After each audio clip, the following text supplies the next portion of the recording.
1장 6절에 그리스도 예수의 은혜로 너희를 부르신 일을 이같이 속히 떠나 다른 복음 쫓는 것을 내가 이상히 여기노라. 그렇게 이제 말씀을 하셨습니다. 참 우리 하나님께서 우리들에게 참 이 귀한 구원을 주시고 생명을 주셨음에도 불구하고 참 우리가 하나님의 은혜에서 이렇게 속히 떠난다는 것이 참 어리석고 이상한 일이다. 이제 그런 부분들을 이야기 드렸고 7절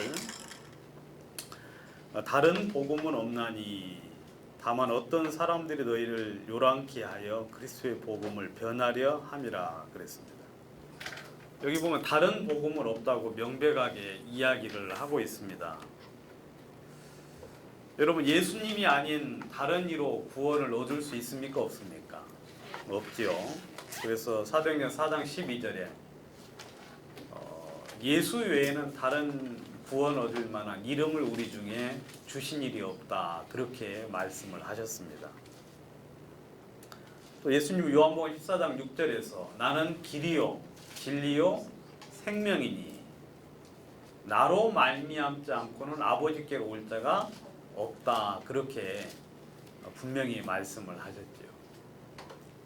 그러니까 예수님은 오직 하나의 길이시죠. 하나의 길. 그래서 여기서 말하는 이 복음은 여기 이제 갈라디아에 있어서 계속해서 이야기하는 8절에 보시면 우리가 너희에게 전한 복음 그렇게 이야기하고 있고 11절에 형제들아 내가 너희에게 알게 하노니 내가 전한 복음 그렇게 이야기하고 있죠. 그 다음 2장 2절에 보면 내가 이방 가운데서 전파하는 복음 그렇게 이야기하고 있습니다. 그러니까 지금 내가 너희에게 전한 복음, 너희가 받은 복음, 그리고 이방 가운데서 전파하는 복음, 이게 이제 전부 다 같은 복음이에요. 이 복음은 그냥 간단하게 성경에서 이 부분에 대해서 이제 설명을 하고 계시는데 고린도전서 15장에 보시면 이제 그 복음에 대해서 명백하게 이제 이야기를 하고 있습니다. 고린도전서 15장을 한번 같이 펴서 읽어보겠습니다. 형제들아 내가 너희에게 전한 복음을 여기 보면 내가 너희에게 전한 복음을 그렇게 이야기하고 있는데 너희로 알게 하노니 이는 너희가 받은 것이요 또 그 가운데 선 것이라. 너희가 만일 나의 전한 그 말을 굳게 지키어 헛되이 믿지 아니하였으면 이로 말미암아 구원을 얻으리라. 내가 받은 것을 먼저 너희에게 전하였노니 이는 성경대로 그리스도께서 우리 죄를 위하여 죽으시고 장사 지낸 바 되었다가 성경대로 사흘 만에 다시 살아나셨다. 이게 이제 예수님이 사도 바울에게 계시한 복음이고 사도 바울이 고린도 교회와 갈라디아 교회 그리고 전도 여행을 떠나면서 사람들에게 전했던 복음의 말씀이에요. 복음의 말씀은 예수님이 우리를 위하여 죽으시고 우리 죄를 위하여 죽으시고 그리고 장사 지낸 바 되었다가 성경대로 사흘 만에 부활하신 것. 이게 우리가 전하는 말씀이죠. 이게 복음이에요. 그리고 이 사실을 마음의 믿음으로 말미암아 구원을 얻는다. 이것이 이제 성경에서 사도 바울이 전한 복음이죠. 여러분 이거 외에 다르게 천국에 갈 수 있습니까? 없습니까? 절대 없습니다. 이것 외에.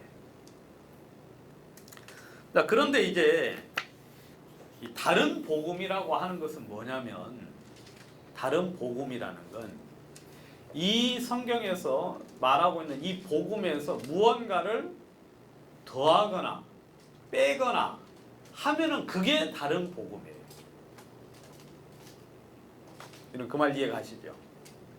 여기서 무언가를 하나 더하거나 그 다음에 무언가를 하나 빼거나 해서 찾고 그 원래의 복음에서 플러스를 시키든 마이너스를 시키든 자꾸 이렇게 이제 사람들이 변형을 시키는데 그것이 바로 다른 복음이다 하고 이야기하고 있어요.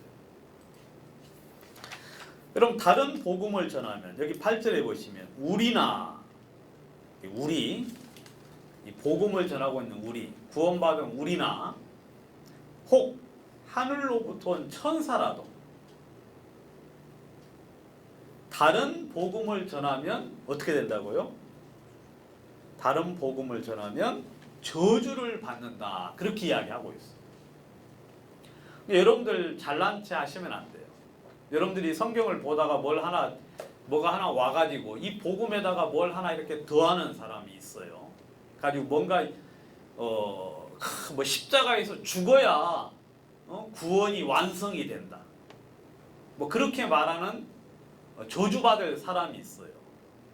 여러분 절대 그렇지 않습니다. 복음은 예수님의 죽으심과 부활하심을 마음의 믿음으로 구원을 받는 거예요. 그 외에 무언가를 더하거나 빼면 여러분 그건 저주예요. 왜냐하면 여기서 무언가를 더하거나 빼면은 구원이 안 되는 것이고 더하면은 뭔가를 더하면은 모든 사람들은 여전히 죄 속에 머무르게 되거든요. 그러면 그 사람이 영원히 죄 가운데 고통을 받기 때문에 여러분 구원 그 마음에 생명이 임할 수가 없다고 이야기하고 있죠. 그래서 성경에서는 아주 오래전부터 신명기 4장 2절에 보시면 이건 한번 찾아보겠습니다. 신명기 4장 2절 여러분들이 잘 안 읽으시고 그러시는 거니까 4장 2절에 보시면 내가 너희에게 명하는 말을 너희는 가감하지 말고 내가 너희에게 명하는 너희 하나님 여호와의 명령을 지키라 그랬어요. 그럼 여기서 중요한 단어는 뭐냐면 가감하지 말라라는 단어예요. 가감이라는 건 더하거나 빼거나 하지 말라 그렇게 되어 있거든요. 어제도 말씀드린 것처럼 여러분 여호와의 말씀은 순전하다 그랬죠. 여러분 이 성경 말씀은 온전해요. 완전한 말씀이죠. 여러분들이 성경 말씀을 따라서 지금도 그대로 이렇게 순종하고 살잖아요. 그러면은 여러분 주님 앞에 엄청난 축복을 입습니다. 성경의 말씀은 더하거나 뺄 것이 없는 완전한 말씀이에요. 완전한 말씀. 근데 여기다가 무언가를 더하거나 빼지 말라고 이야기했고 신명기 12장 32절에도 동일한 이야기를 하고 있는데 모세가 쭉 이제 여호와의 말씀을 계속해서 이제 신명기에 계속해서 정리를 해서 이제 가르쳐 주다가 마지막에 신명기 12장 32절에 내가 너희에게 명하는 이 모든 말을 너희는 지켜 행하고 그것에 가감하지 말라 그렇게 이야기했어요. 그러니까 절대로 더하거나 빼지 말라. 뭐 복음뿐만 아니라 여러분 성경 말씀에 대해서 여러분들이 그대로 받아들이는 것이 하나님 앞에 축복이다 하고 이야기하고 있죠. 여러분 근데 성경에 보면 여기다 무언가를 더해 가지고 멸망받은 사람이 나와요. 더해서 그 이야기는 이제 창세기 40장에 보면은 이제 나오는데 이거 이제 신약으로 치면은 다른 복음이에요. 다른 복음. 창세기 40장에 여러분 40장에 이제 보면 여러분들이 잘 아시는 관원장 이야기가 나와요. 술 맡은 관원장과 떡 굽는 관원장이 나오는데 그 부분을 여러분들 한번 보도록 하겠습니다. 여기 보시면 이제 요셉이 감옥에 갇혔잖아요. 요셉이 감옥에 갇힌 것은 자기 죄 때문에 갇힌 게 아니죠. 감옥에 갇혔는데 그 감옥에 두 사람이 들어와요. 두 사람이. 한 사람은 술 맡은 관원장, 한 사람은 떡 굽는 관원장. 이 사람들이 왕에게 죄를 지어서 감옥에 들어왔어요. 그러니까 참 여러분 이 장면은 바로 뭐냐면 우리가 예수님을 지금 만나는 장면이 어디 속에? 감옥 속에서. 아시겠어요? 그래 이제 같이 이제 이렇게 만나가지고 있는데 같이 이렇게 이야기를 하다가 보니까 이렇게 이제 요셉에 대해서 마음이 열려가지고 이제 이 사람들이 꿈을 꿨어요. 하룻밤. 꿈을 꿨는데 가만히 보니까 전부 다 이렇게 이제 근심 중에 있어요. 그래가지고 요셉이 물어봤습니다. 왜 이렇게 얼굴에 근심이 많습니까? 라고 이제 물어보니까 이 사람들이 내가 꿈을 꿨는데 도대체 이 꿈이 뭔지를 잘 모르겠다. 여러분 하나님이 예전에는 옛날에는 꿈으로 하나님의 뜻을 보이신 적이 있어요, 없어요? 예전에는 꿈으로 하나님의 뜻을 보이신 적이 있거든요. 지금은 없습니다. 지금은 꿈은 다 개꿈이에요. 알겠어요? 주님은 지금은 꿈으로 보이잖아요. 주님은 지금은 이제 성경 말씀을 통하여 주님이 보이기 때문에 여러분들이 뭐 꿈을 꾸고 막 해석하려고 하지 마시고, 근데 예전에는 성경이 없었고 하나님의 말씀이 흔치 않은 시대에는 하나님이 꿈으로도 사람들에게 하나님의 뜻을 자주 보이셨거든요.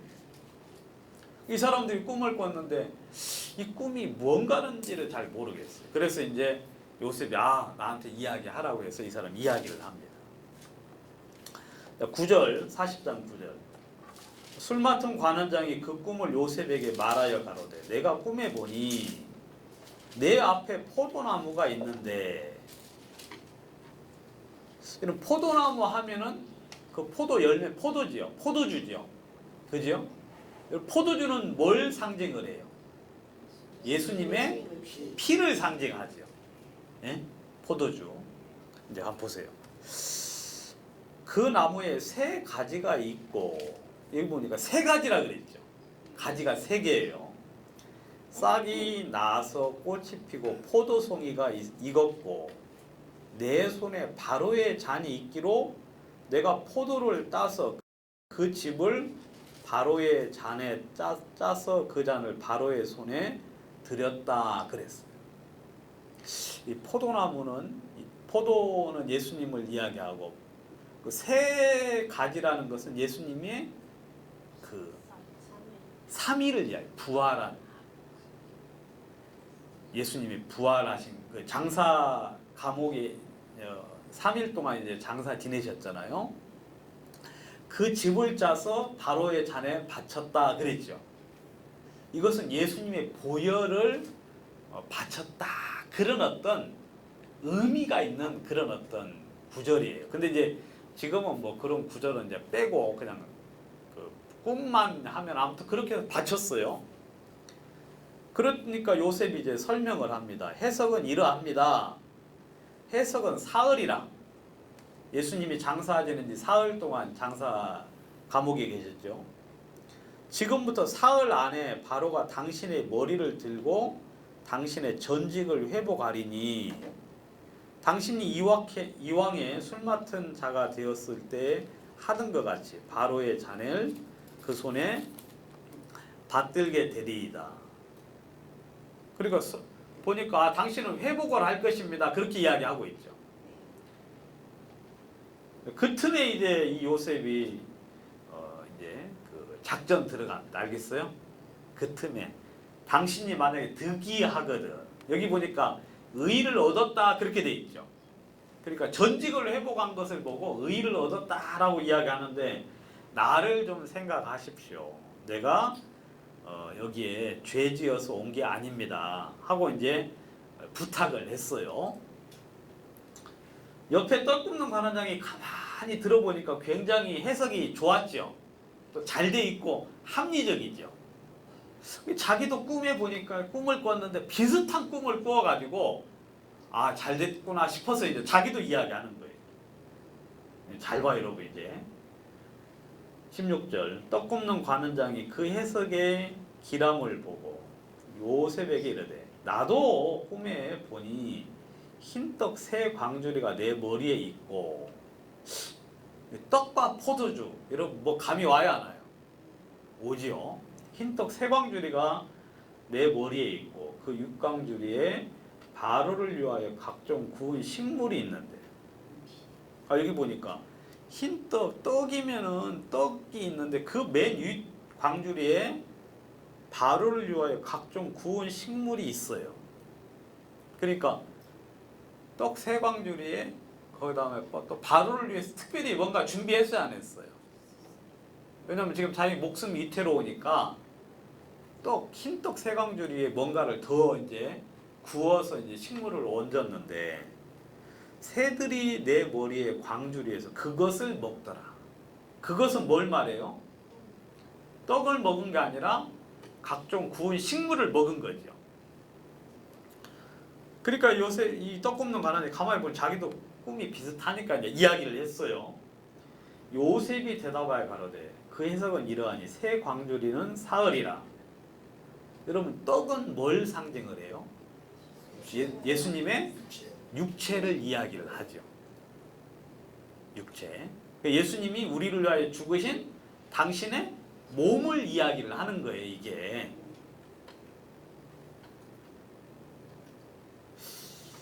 세광주리는 사흘이라. 지금부터 사흘 안에 바로가 당신의 머리를 끊고 당신을 나무에 달리니 새들이 당신의 고기를 뜯어 먹으리이다 하더라. 여기 보니까 여러분, 문제가 뭐 같아요, 여러분들? 이 떡 굽는 관원장은, 여러분, 흰떡 세광주리면 예수님의 우리를 위하여 찍히신 몸을 상징을 하는데, 그것만 들고 나가도 여러분 생명을 얻을 수 있어요, 없어요? 있지요. 근데 이 사람은 거기다가 뭔가를 얹었어요. 근데 그걸 누가 먹었다? 새. 그럼 새는 그 마태복음 비유에 보면 새는 뭘 이야기한다 그랬어요? 사탄을 이야기하거든요. 사탄. 이 각종 구운 식물은 여러분들 가만히 보니까 이 흰떡 세광주리는 너무 밋밋하죠. 거기는 뭐 화려한 것도 없고 거기는 그냥 아주 단순한 떡이라서 이건 이제 떡 굽는 관원장의 마음을 표현을 하는 겁니다. 아시겠어요? 이 꿈이라는 건 보통 마음의 상태가 나타나죠. 여러분들이 이제 심란하고 막 복잡하면 꿈에 꼭 그게 와야 하나요? 가지고 막 밤중에 그냥 소리 지르는 경우 있잖아요. 마음이 편하면 여러분 꿈을 잘 꿔요, 안 꿔요? 그냥 잠을 푹 자죠. 꿈꾼다는 것은 그런 의미거든요. 마음의 자기 상태를 이야기를 해요. 근데 이 떡 굽는 관원장의 마음 속에는 항상 예수님의 피를 의지한 술 맡은 관원장과 달리 예수님의 우리를 위하여 찢기신 그 죽으심에 대해서 이 사람은 뭔가가 마음속에 항상 부족함을 느꼈다는 것을 이야기하고 있어요. 그래서 여기는 항상 뭔가 부족하니까 뭔가를 더하는 거죠. 근데 그것은 누구의 음식이냐면 마귀의 음식입니다. 그것은 마귀가 좋아하는 거예요. 결국 죽었어요, 안 죽었어요? 저주를 받았지. 여러분, 해석이 좀 그럴싸해요? 이건 뭐 거의 모든 사람들이 이렇게 해석을 하는 거예요. 거의 모든 사람들. 그럼 이 부분을 이제 이 갈라디아서에 이제 적용을 해보면 성경에서 가감하지 말라 그랬죠. 근데 여러분, 예수님의 보혈과 예수님의 그 찢기신 몸, 우리가 이제 성찬식 할 때 그 이제 떡과 잔을 대할 때 포도주를 먹고 그 다음에 떡을 먹잖아요. 그럼 우리를 위하여 흘리신 피와 찢기신 몸을 상징을 해요. 이것으로 우리의 구원이 이루어져서 감사합니다 해서 이제 우리가 그걸 날마다 기념을 하는 건데, 모일 때마다. 근데 거기다가 뭔가를 더하는 거죠. 이게 바로 다른 복음이에요. 다른 복음을 전하면 저주를 받는다 그랬죠.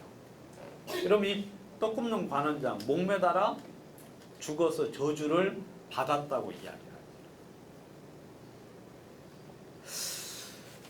그래서 우리는 이 하나님이 창세기 40장에 술 맡은 관원장과 떡 굽는 관원장을 통하여서 한 명은 죽임을 당했고 한 명은 복직을 해서 의를 얻었다고 이야기를 하고 있는 장면을 보면 여러분 성경에서 하나님이 가장 싫어하는 것은 뭐냐면 이 복음에다가 무언가를 더하는 거예요.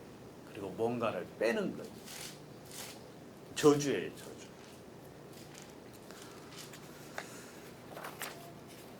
여러분 예수님의 죽으심과 그 다음에 장사 지내심, 부활하심이 우리를 구원하시는 거죠. 그리고 그 사실을 믿음으로 구원을 얻는 거예요. 여러분 사도 바울이 여러분들이 이제 제가 성경 중에 참 중요한 성경을 요즘 이제 꼽으라고 하면은 사도행전이 굉장히 저는 중요하다고 생각하는 마음이 갈수록 많이 들어요. 왜냐하면 사도행전은 초창기 복음의 역사를 이야기하고 있기 때문에 거기에는 복음이 들어있고 교회가 들어있고 그 다음에 하나님의 어떤 능력들이 그 사도행전에 쭉 나타나는. 여러분 사도행전에 여러분들이 복음 전하는 내용들을 쭉 한번 보세요. 거기 보면은 순수하게 복음을 전해서 그 예수님의 죽으심과 부활하심 그리고 그 사실을 믿음으로 말미암아 구원받는 장면이 나와요. 여러분 거기 보면은 어떻게 생활을 해야만 구원을 받는다 그런 이야기는 1절 나오지 않죠. 여러분들 한번 사도행전을 보시면은 참 좋은데 제가 이제 다 볼 수는 없고 여러분 어디를 한번 볼까요? 사도행전 누구 구원받는 장면을 한번 볼까요? 4시? 4시 사도행전 8장 한번 보도록 하겠습니다. 그러면 4시가 구원받는 장면 8장에 보시겠습니다. 8장 35절 빌립이 입을 열어 이 글에서 시작하여 예수를 가르쳐 복음을 전하니. 여기 보면 이제 예수를 가르쳐 복음을 전하니 그렇게 돼 있죠. 아주 간단하게 이야기하고 있어요. 길 가다가 물 있는 곳에 이르러 내시가 말하되 보라 물이 있으니 내가 세례를 받으매 무슨 거리낌이 있느냐. 37절은 없음이라고 돼 있죠. 근데 이걸 보완하는 다른 이제 성경에 보면 뭐라고 돼 있느냐면 빌립이 가로되 내가 마음을 온전히 하여 믿으면 가다 그랬어요. 예수를 가르쳐 복음을 전했다는 이야기는 뭐냐면 예수님의 죽으심, 그죠? 그 다음에 예수님의 장사되심과 부활하심을 전하고 그래서 우리의 죄가 어떻게 되었다? 사함을 얻게 되었다라고 이제 복음을 전한 거죠. 그 이야기를 듣고 내시가 내가 이제는 세례를 받음에 거리낌이 없다라고 이야기했어요. 그러니까 빌립이 묻기를 내가 마음을 온전히 하여 믿으면 가하다. 네가 믿으면 내가 너에게 침례를 줄 수 있다. 그렇게 이야기했죠. 그러니까 내시가 말하기를 내가 예수 그리스도께서 하나님의 아들이신 줄을 믿노라 그랬어요. 여러분 예수님이 하나님의 아들인 것을 믿으면 그건 뭐예요? 예수님이 하나님의 아들인데 하나님의 아들이 이 땅에 내려왔어. 여러분 공변된 제대로 된 재판을 받지 못하고 죽었죠. 그것은 누구를 위하여 무엇을 위하여 죽으셨어요? 바로 우리를 위하여 우리 죄를 위하여 죽으셨고 근데 그분이 하나님의 아들이셨다. 근데 그거 믿는다 하니까 이제 침례를 준 거거든요. 여러분 성경에는 계속해서 이런 이야기를 복음에서 이야기하는 거예요. 거기에 어떤 말도 물론 이제 이 상황은 다를 수 있지만 복음의 본질적인 내용은 어때요? 전부 다 동일한 거예요. 전부 다.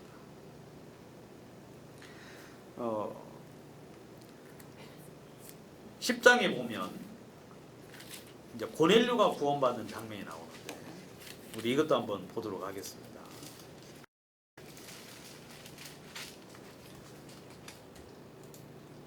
43절.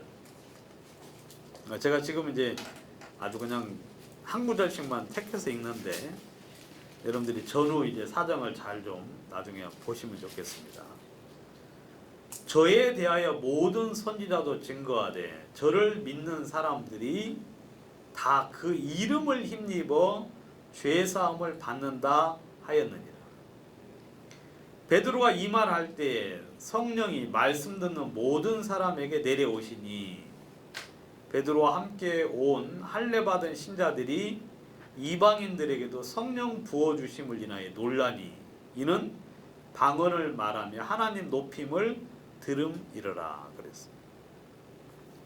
여기 보시면 베드로가 이제 말씀을 쭉 전했는데 결론이 뭐냐면 예수 그 이름을 힘입어서 무엇을 받는다? 죄사함을 얻는다. 이런 그 이름은 예수라는 이름의 뜻은 뭐예요? 저가 자기 백성을 저희 죄에서 구원한다 그 이야기잖아요.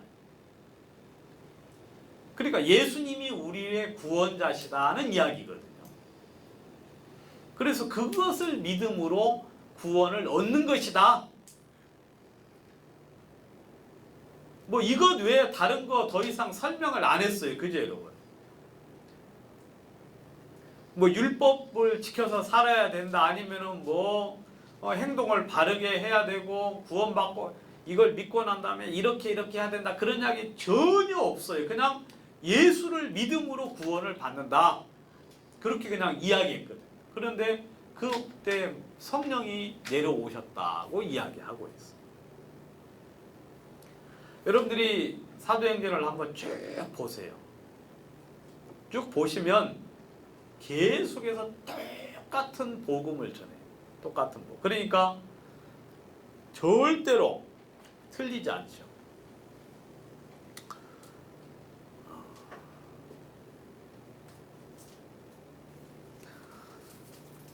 그래 여러분들 이 성경이 바로 복음이고 여기에서 벗어난 모든 것 여러분들이 구별을 어렵게 하실 필요가 없고 이것이 복음이고 여기서 벗어난 것들은 전부 다 뭐예요?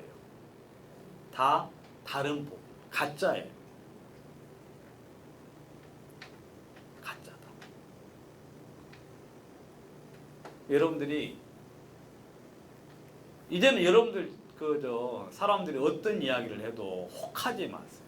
여러분 이 당시에는 이 초창기 그 사도 시대에는 성경 말씀이 기록되지 않았기 때문에 혼돈되고 그리고 사람들이 헷갈릴 수 있었어요. 심지어 구원받은 예루살렘 교회 안에 구원받은 사람들 중에서도 율법을 지키고 할례를 받아야 된다고 주장하는 사람들도 있었어요. 그 사람들이 나쁜 마음을 가지고 한 건 아니고 제대로 된 진리에 대하여 정확히 정립이 안 되었기 때문에 예수님을 통하여 구원을 받긴 했지만 율법이라는 것이 율법과 선지자가 요한의 때까지라는 사실을 우리는 성경을 통하여 알지만 그 당시 그 사람들은 알았겠어요? 몰랐겠어요? 어렴풋하게 알 수 있었지만 그래도 정확하게 정립되지 않은 상태였기 때문에 율법에 대한 처리도 굉장히 미흡했고 그리고 불정확했거든요. 근데 우리는 이미 성경을 통하여 확증된 말씀이 있기 때문에 여러분들이 만약에 이 부분에 대해서 헷갈리면 갈라디아 교회에게 한 이야기보다 더 큰 그런 어리석다는 책망을 듣게 될 거예요.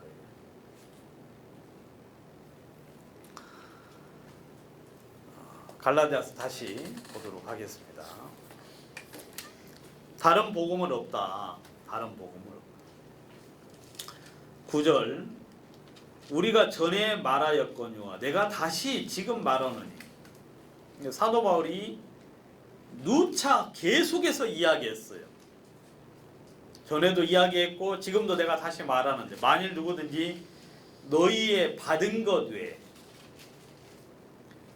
다른 복음을 전하는 저주를 받는다. 갈라디아 교회가 처음 구원받을 때 그 받은 것 그 자체가 뭐예요? 완전한 복음이었어요. 알겠습니까? 그러니까 그것만 가지고도 구원을 받는다. 그리고 다른 것을 전하는 저주를 받는다. 여러분 그 이야기가 아무리 좋아 보여도 그건 아니에요. 아시겠습니까?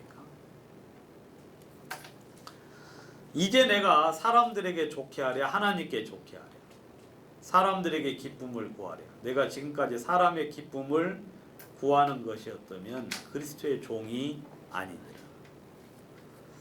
여러분 사도 바울이 복음을 전할 때 핍박 받았어요 안 받았어요? 엄청나게 받았거든요. 엄청나게. 왜냐하면 사도 바울도 자기도 핍박했어요 안 했어요?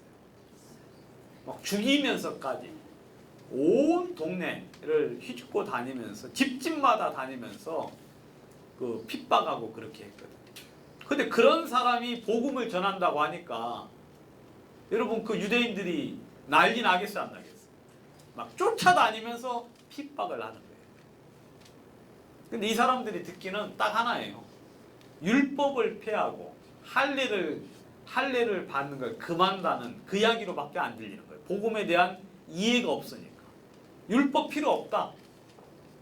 율법 그거 잘못됐다. 그런 이야기로만 들리니까 핍박을 하는 거예요. 만약에 복음도 전하면서 할례도 전하면 핍박했겠어요 안 했겠어요? 안 하죠. 복음도 전하면서 거기다가 그 사람들이 좋아할 만한 말씀을 같이 전해주면은 핍박을 안 하죠. 그래 여러분 기독교 그 채널 보면은요 복음 비슷하게 전하면서 뭐예요?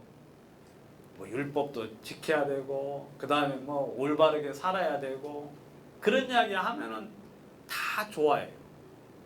핍박이 없죠. 여러분 이 사람들이 성경에 보면 어떻게 되어 있느냐면 그 5장 11절 갈라디아서 5장 11절에 보면은요 이게 그렇게 이야기하고 있어요.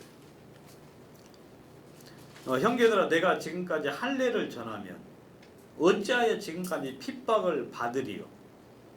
그리하였으면 십자가에 거치는 것이 그쳤으리니 그랬어요. 여러분 사도 바울도 뻔히 알아요. 내가 할례를 전하면 율법을 지키라고 이야기하면 유대인들이 핍박하겠어요 안 하겠어요? 안 하죠. 저 우리랑 같네. 우리와 똑같네. 하면서 핍박을 안 할 건데 사도 바울이 그걸 뻔히 알지만 그걸 전할 수 없는 것은 그게 진리가 아니기 때문에 여러분 율법을 지켜서는 의롭게 될 수가 없는 게 너무 명백한 사실인데 여러분 그걸 전할 수가 없었다고 이야기하고 있고 그래서 이 사도 바울은 그런 사실들을 뻔히 알지만 그걸 전할 수가 없죠. 그렇게 전하면 사람들이 좋아하고 사람들이 기뻐하고 환영할는지는 모르지만 하나님께서는 그 사실이 저주라는 사실을 알기 때문에 그렇게 할 수가 없었다고 이야기를 하고 있어요. 11절 형제들아 내가 너에게 알게 하노니 내가 전한 복음은 사람의 뜻을 따라 된 것이 아니라 이는 내가 사람에게서 받은 것도 아니고 배운 것도 아니고 오직 예수 그리스도의 계시로 말미암은 것이라 그렇게 이야기하고 있죠. 여기 보시면 어제도 이제 이야기했지만 여러분 사도 바울이 복음을 받았는데 하나님의 계시로 말미암아 받았다 그렇게 이야기하고 있죠. 하나님의 계시로. 내가 이전에 유대교에 있을 때 행한 일을 너희가 들었거니와 하나님의 교회를 심히 핍박하고 잔해하고 내가 내 동족 중 여러 영갑자보다 유대교를 지나치게 믿어 내 조상의 유전에 대하여 더욱 열심히 있었으나 여기 보면 이 사도 바울이 하나님의 말씀을 쫓아간 게 아니라 여러분 조상의 유전에 대하여 이 조상들은 하나님의 말씀을 폐해버리고 하나님의 말씀을 순수하게 받지를 않은 사람들이었는데, 그런 어떤 종교의 열심을 가지고 있었는데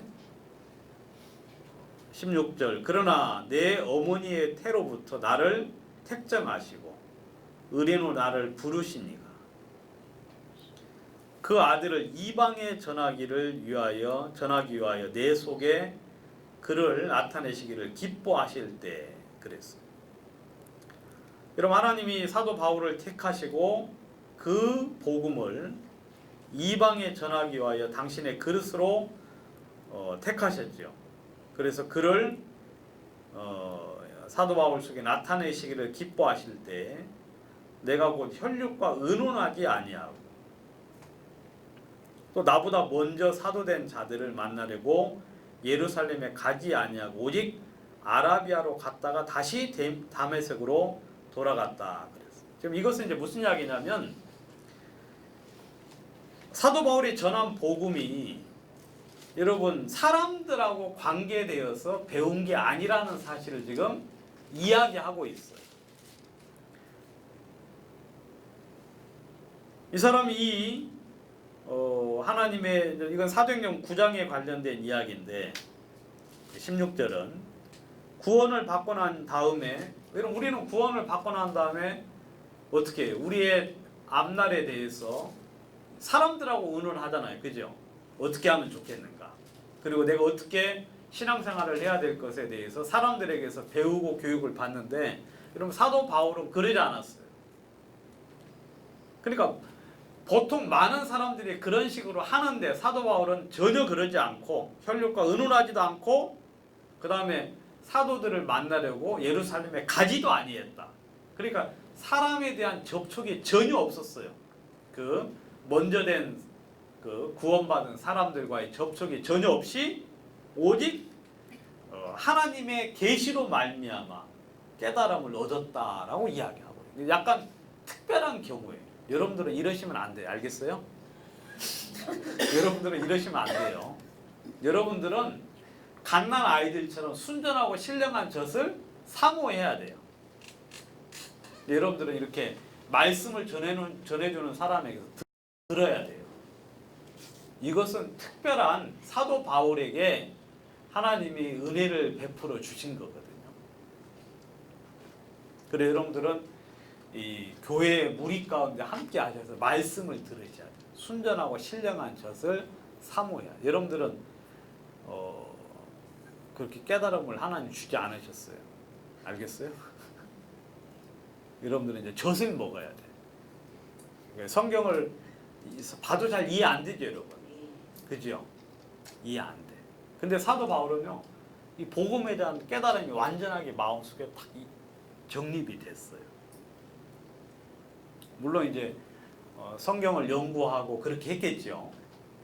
근데 여러분 참 재밌는 게 뭐냐면 이 주님이 깨닫게 하시잖아요. 주님이 깨닫게 하시면 어제도 이야기했지만 의문이 없어져요. 네? 여러분들이 막 성경 여러분들이 막 하면은 좀 이 의문이 남죠. 근데 안개 같은 게 있어요, 없어요? 그리고 앞뒤 잘 연결이 잘 안 되죠. 그죠, 여러분? 근데 성령이 깨닫게 하시면은요, 말끔하게 클리어, 진짜 클리어해져요. 깨끗해져요. 요한복음 16장에 이제 그 이야기를 해주고 있는데 한번 요한복음 16장 보도록 하겠습니다. 저는 이 말씀이 이제 참 감사한데 요한복음 16장에 보시면 12절 내가 아직도 너에게 이를 것이 많으나 지금은 너희가 감당치 못하리라. 여러분 예수님께서 사도들에게 제자들에게 해줄 이야기가 엄청 많았죠. 그죠 여러분? 근데 감당을 할 수 있어요 없어요? 내가 곧 죽는다 그러니까 막 베드로는 어떻게 해요? 죽지 말라고 막 붙잡아가지고 예수님의 마음을 고통스럽게 했어요. 그래 안 그래요? 사탄아, 너는 나를 넘어지게 하는 자라 하면서. 그러니까 감당이 안 돼요. 그러니까 예수님께서 다 못하셨지. 감당할 말만 해줬어요. 그리고 감당하기 약간 버거운 말만 해주셨지. 그리고 다 안 하셨어요. 13절 그러하나 진리의 성령이 오시면 그가 너희를 모든 진리 가운데로 인도하시리니. 여기 보면 이 말이 진짜 좋아야 되나. 여러분 진리의 성령이 오시면 그가 너희를 모든 진리 가운데로 인도하신다. 여러분들 그 주님 앞에 자주자주 나가셔야 돼요. 여러분 문제가 있고 어렵고 잘 해결이 안 되잖아요. 또 특별히 이제 성경을 깨닫는 부분에 참 둔하지요. 우리가 성경을 봐도 이게 이해가 안 되고 또 자주 까먹지요. 예? 그건 왜 까먹느냐면 제대로 이해가 안 돼서 기억을 못해요.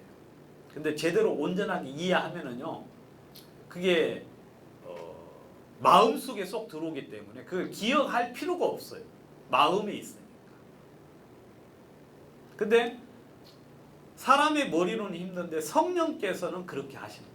이것은 어리석은 것과 지혜로운 것 상관이 없어요. 알겠습니까? 나이 먹은 것과 먹지 않은 것 상관이 없어요. 여러분 절대 상관없어요. 이것은 모든 사람에게 하나님께서 성령으로 말미암아 인도를 받으면 마음속에 모든 진리 가운데로 인도가 가능해요. 여러분들이 교회에 대해서 이게 교회에 대해서 주님 어떻게 하기를 원하시는가 하고 주님 앞에 나아가면 주님이 교회에 대한 모습을 보여주셔요. 근데 그 교회에 대한 모습들이 주님이 진짜 깨끗하게 이렇구나 하면서 깨달음을 주시면서 보여주면 교회에 대한 전체적인 윤곽이 마음속에 그려집니다. 그리고 내가 신앙생활에 대해서 주님 앞에 나아가면 주님께서 어떻게 하기를 원하고 또 우리 자녀들에 대해서 어떻게 하기를 원하시는가라고 주님 앞에 나가면 여러분 성경을 통하여 주님께서 갈 길을 분명히 보여주시고 전체적인 모습들을 보여주면 내가 어디에 있고 내가 여기서 어떤 행동을 취해야 되는지에 대해서 여러분들이 발견할 수 있게 되는 거예요. 근데 그게 성령으로 말미암아 가능하다.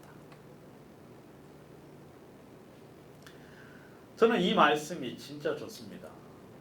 제가 모든 진리 가운데로 너희를 인도하시리니 그가 자의로 말하지 않고 오직 듣는 것을 말하시며 장래일을 너희에게 알게 하시리라. 그래서 성령께서는 그렇게 깨닫게 하시거든요. 그러니까 사도 바울 마음속에 성령께서 계시로 보여줬어요. 그가 예전에 들었던 보았던 말씀들, 구약의 말씀들이 성령께서 보여주니까 여러분 구슬이 꿰지듯이 그래 안 그래요? 연결되면서 복음의 완전한 모습이 그 마음속에 밝히 보여졌어요. 그러니까 누구한테 배울 필요가 없었던 거죠. 누구한테. 그래서 사도 바울이 지금 계속해서 말하기를 내가 구원받고 난 이후에 사람들을 만나지 아니했다. 이거 주님으로 받은 것이다. 아는 건 주님으로 받은 것이다. 그리고 18절 갈라디아서 1장 18절 그 후 3년 만에 내가 게바를 신방하려고 예루살렘에 올라가서 저와 함께 15일을 유할세 주의 형제 야고보 외에는 다른 사도들을 보지 못하였노라. 보라 내가 너에게 쓰는 것은 하나님 앞에서 거짓말이 아니다 그랬어요. 여러분 이 이야기도 역시 같은 맥락이에요. 내가 3년 만에 어디에 갔다? 예루살렘에 갔다. 내가 받은 건 사람에게서 배운 게 아니다. 알겠어요? 사람에게서 들은 것도 아니고 배운 것도 아니고 사람을 따라서 내가 이렇게 흉내는 것도 아니고 내가 하나님의 계시로 이 복음을 내가 알게 되었다. 내가 너에게 전한 복음은 바로 예수님이 가르쳐 준 것이고 하나님이 보여주신 것이다는 것을 지금 이야기하고 있어요. 왜냐하면 여러분이 사도행전의 대부분의 그 교회의 말씀을 전한 사람이 사도 바울이죠. 여러분 그 말씀이 결국 우리에게까지 전달되었어요, 안 되었어요? 전달되었죠. 여러분 바로 3년 만에 예루살렘에 갔다가 겨우 15일 있었어요. 그러니까 거기서 무언가를 배울 수 있는 그런 기간이 아니잖아요. 그죠? 15일 있었어요. 그리고 야고보 외에는 다른 사도들을 만나지 못했으니까 내가 이거 거짓말 아니다. 지금 무엇을 지금 계속 이야기하느냐면 내가 계시로 인하여 내가 이 복음을 깨달았고 지금 너희들에게 전하고 있다. 여러분들이 지금 들은 복음은 예수님께서 이루신 것이고, 그죠? 베드로를 통하여 전해진 복음, 그리고 사도 바울을 통하여 전해진 복음, 이것이 서로 다른 건데 라인이 다른데도 동일해요, 안 동일해요? 동일하다. 왜냐하면 그 모든 복음이 누구로 말미암아 왔기 때문에, 바로 하나님으로 말미암아 왔기 때문에. 여러분 이 성경을 보고 구원받은 사람들은 구원이 전부 다 동일해요. 구원.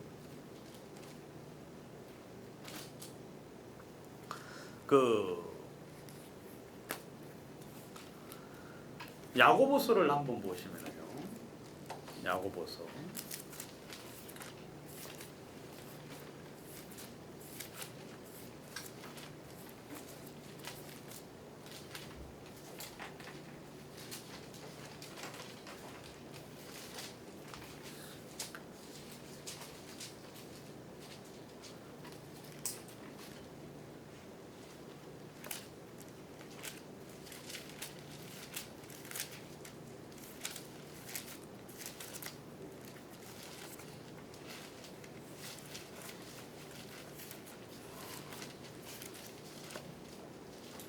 죄송합니다. 야고보서 유다서를 보겠습니다.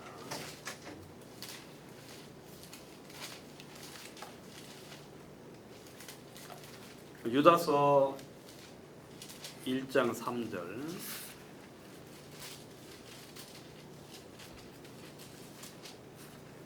유다서 1장 3절.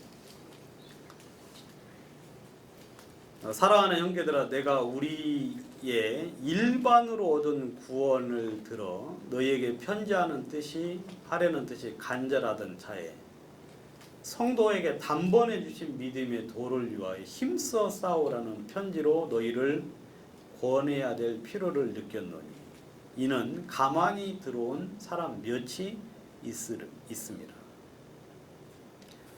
여기도 보면은 가만히 들어온 사람이 있어요, 없어요? 여기 가만히 기어들어온, 예?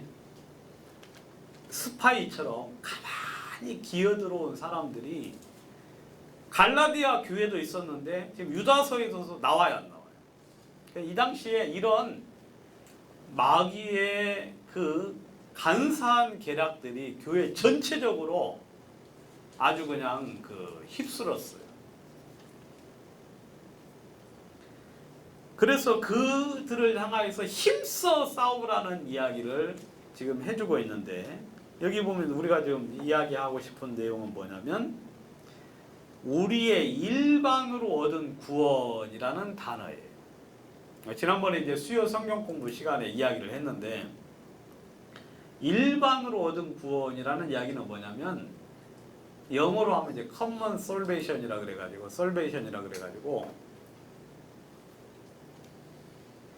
공통의 구원이라는 거예요. 그러니까 여러분들이 이런 구원을 받는 길은 오직 하나잖아요. 그래야 안 그래요? 가지고 동양에서 받은 구원이나 서양에서 받은 구원, 그 다음에 1000년 전에 구원받은 사람이나 아니면 한 30년 뒤에 구원받은 사람이나 지금 구원받은 사람이나, 여러분 그 구원이 전부 다 뭐예요? 똑같은 구원이에요. 동일한 구원. 그러니까 하나의 구원이에요. 하나의 구원. 그러니까 구원 간증은 같을 수밖에 없어요. 알겠습니까? 구원 간증은 그 전후 사정이나 그 상황들은 전부 다 달라도 아시겠죠? 구원받는 그 순간의 그 구원의 간증은 뭐냐면 예수님을 믿음으로 구원을 받았습니다. 내가 전에는 대통령이었다가 내가 전에는 높은 사람이었는데 하나님이 나를 낮추셔서 이렇게 해가지고 예수를 믿음으로 구원을 받아서 내가 이제 구원받은 자녀가 되었습니다. 그렇게 구원 간증이 나오죠. 거지가 구원받을 때는 어떻게 해요? 거지가 구원받을 때는 내가 거지처럼 살았는데 예수님이 지나간다는 소리를 듣고 예수님 나를 불쌍히 여겨달라고 예수님을 쫓아갔는데 예수님께서 네가 믿음 있느냐 그러면 내가 믿음 있다고 하니까 내 눈이 띄어졌습니다. 내가 예수를 믿음으로 말미암아 구원을 얻었습니다. 그러니까 이 상황은 모든 사람이 다르는데 구원받는 그 순간 찰나는 전부 다 일치를 하는 거예요. 그러니까 들어보면 알아요, 몰라요? 알지. 왜냐하면 요 부분이 안 나오면 내가 전에 죄인이었다가 내가 죄악된 걸 깨닫고 돌이켜서 내 마음이 낮아져서 예수님을 듣고 그분을 믿음으로 구원을 받았습니다. 이게 바로 common salvation, 일반으로 얻은 구원. 모든 사람 구원은 같습니다. 알겠어요? 구원 간증, 아니 구원은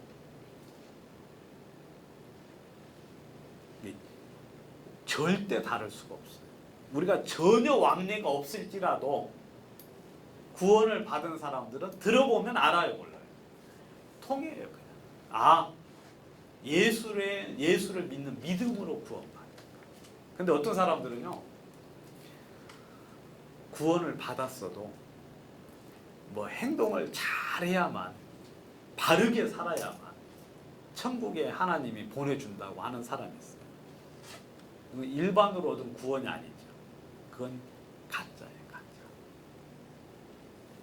그 다음 여기 보면 또 단번에 주신 믿음의 도, 그렇게 돼 있죠. 유다서에 보니까 1장 3절. 단번에 주신 믿음의 도. 여러분, 구원은 순식간에 이루어지는 거잖아요. 그죠, 여러분? 그 과정은 막 복잡 다단하고 지연돼가지고 그냥 시간이 10년 걸리든 15년 걸리든 할 수는 있어요. 그렇지만 믿는 그 순간에 구원은 어때? 단번에 그냥 믿는 순간 구원이 되는 거예요. 그러니까 믿음하고 구원하고 뭐가 먼저냐? 믿음이 먼저예요. 그지만 그것은 구별할 수 없을 정도의 찰나의 순간에 의해서 믿는 순간 구원인데 그 찰나는 거의 간격이 없을 만큼, 그렇지만 분명히 전후는 있는 거지만 그래도 그 순간, 그러니까 단번에 얻는 구원. 구원이 5년 가서 구원받고 10년 가서 구원받고 아니면 어떻게 좀 더 노력해서 구원받고 그런 구원은 있어요, 없어요? 없어요. 그러니까 뭐 두고 봐야 된다는 구원은 그건 절대로 있을 수가 없어요. 내가 이제 살아봐야 구원이 된다. 내가 이제 어떻게 사는지 보고 내가 천국에 갈는지 안 몰라요.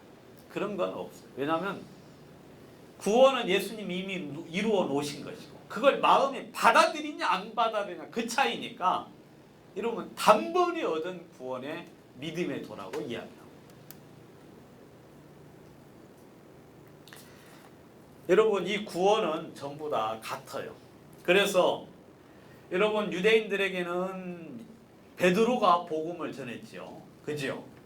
이방인들에게는 바울을 통하여 하나님이 복음을 전했는데 전혀 왕래가 없었어요. 얼굴도 알지 못했다고 이야기하고 있거든. 다만 예수를 핍박하던 사람 중에 어떤 한 사람이 구원을 받았더라. 여기 지금 이 3년 만에 이 개발을 신방하려고 올라간 이야기는 어떤 이야기냐면, 여러분, 그 바나바가 사울을 데리고 예루살렘에 간 적이 있어요, 없어요? 바나바가 사울을 데리고 예루살렘에 간 적이 있거든요. 사도행전에 보면 바로 그때를 이야기를 하는 거예요. 그래서 이 사람이 예수를 전에 핍박하던 사람이었는데 이제 구원을 받았구나 하고 예루살렘에 갔는데 예루살렘에서 엄청난 핍박이 있어가지고 다시 어때요? 다시 고향으로 쫓아 보낸 이야기가 사도행전에 나오거든요. 그 부분에 대해서 하는 이야기거든요. 내가 이게 거짓말하는 게 아니다. 내가 지금 참말을 하고 있다. 그 이야기다. 자, 21절. 그 후에 내가 수리아와 길기리아 지방에 이르렀으나. 여러분 이 다소가 길기리아 지방에 있거든요. 길기리아 다소라 그러는데 다시 고향에 갔죠. 유다에 있는 그리스도 안에 있는 교회들이 나를 얼굴로 알지 못하는 거로. 사도 바울에 대해서 정확히 알지 못하죠. 그냥 구원받은 형제 중에 하나예요. 이름 없는 형제. 아시겠어요? 여러분들이 그 교회 안에 이렇게 형제님들 한 번씩 오면 이름이 없어도 좀 귀하게 봐주세요. 나중에 어떻게 될런지 몰라. 에? 어떻게 될런지. 그러니까 모든 형제들은 여러분들이 귀하게 여기세요. 그냥 오시면 잘 대접하시고. 다만 우리를 핍박하던 자가 전에 잔해하던 그 믿음을 지금 전한다 함을 듣고 나로 말미암아 영광을 하나님께 돌리니라. 그래서 이거 사도행전 한번 보겠습니다. 이 장면을 한번 여러분 봐야만 여러분들이 좀 이해가 잘 되실 것 같은데 9장 26절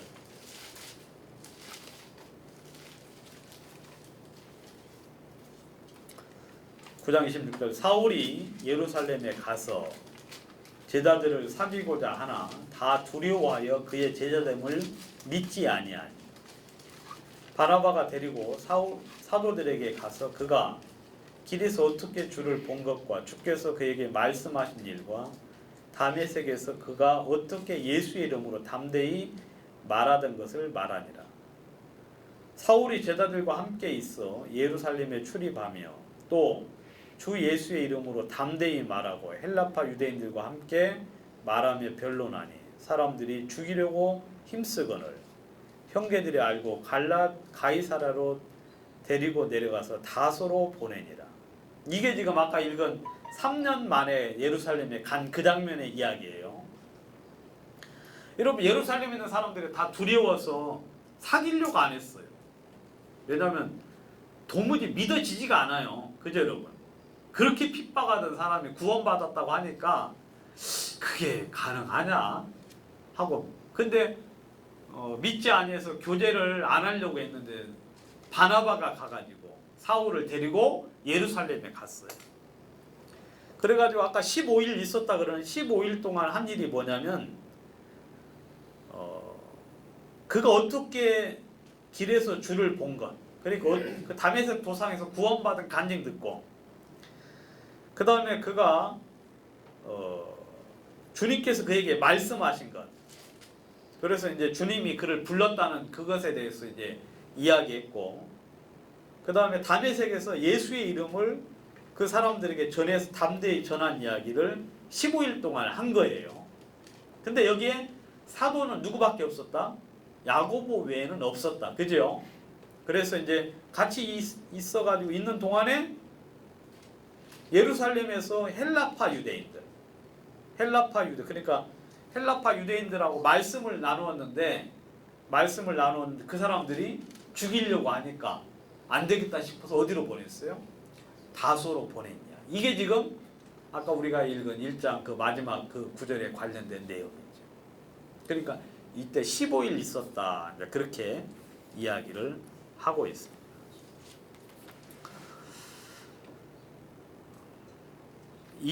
갈라디아서 2장을 보도록 하겠습니다.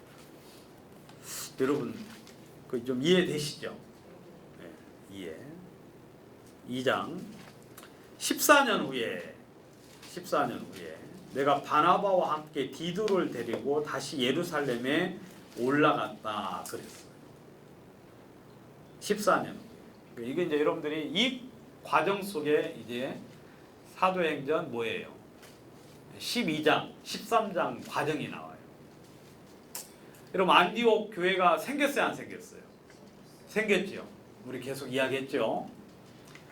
안디옥 교회를 세운 사람은 이름 없는 형제들이었다. 그래 안 그래요? 어떤 뭐 특별한 유명한 사람이 세운 게 아니라 그 핍박을 스데반의 핍박을 인해서 피해간 사람들이 어때요? 보통 유대인들에게만 복음을 전했는데 그 약간 좀 관습에서 좀 벗어난 사람들이 헬라파 사람들에게도 복음을 전했는데 그 사람들이 구원을 받아요. 그래서 이제 교회가 세워진 거죠. 교회가 세워지니까 예루살렘 교회에서 그 이야기를 듣고는 어떻게 했습니까? 바나바를 보냈죠. 바나바를 보내가지고 교회를 이렇게 가르치게 했습니다. 바나바가 거기 가가지고 소식을 들었는데 가까운 옆에 사도가 바울이 있다는 소리를 듣고 그를 찾아가서 다시 데리고 와가지고 같이 안디옥 교회에서 가르친 이야기.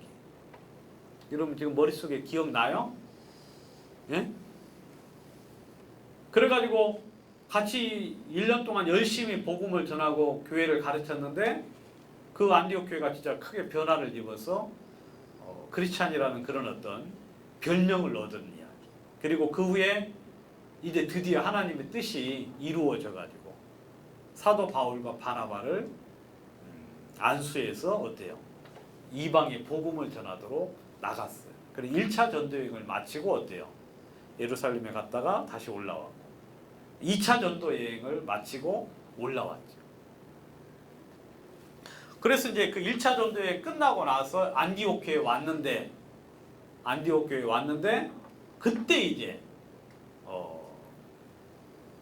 우리 사도행전 15장만 한번 보도록 하겠습니다. 이제 이 14년 후에 그 전에 이제 바로 직전에 있었던 이야기가 바로 뭐냐면 사도행전 15장 이야기예요. 15장. 굉장히 이거 중요한 이야기입니다.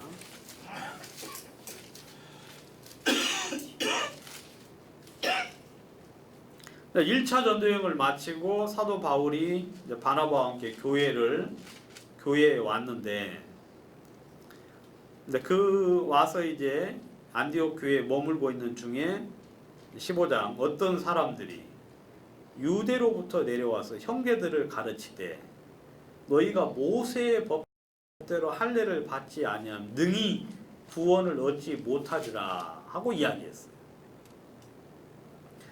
이 사람들이 유대에서부터 와가지고 가르쳤어요. 근데 이 사람들은 예루살렘 교회에 소속된 사람들이었어요. 알겠습니까? 근데 멋대로 가서 검증되지도 않은 이야기를 퍼뜨리고 다닌 거예요. 그러니까 여러분 안디옥 교회 형제 자매들이 유대에서부터 왔다 그러니까 좀 권위가 있어 보여 안 있어 보여? 그래가지고 그 이야기에 많은 사람들이 좀 이렇게 그런가 하고 이제 끌렸겠죠.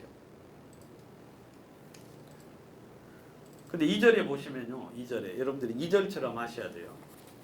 바울과 바나바와 저희 사이에 적지 아니한 다툼과 변론이 있다 그랬어요.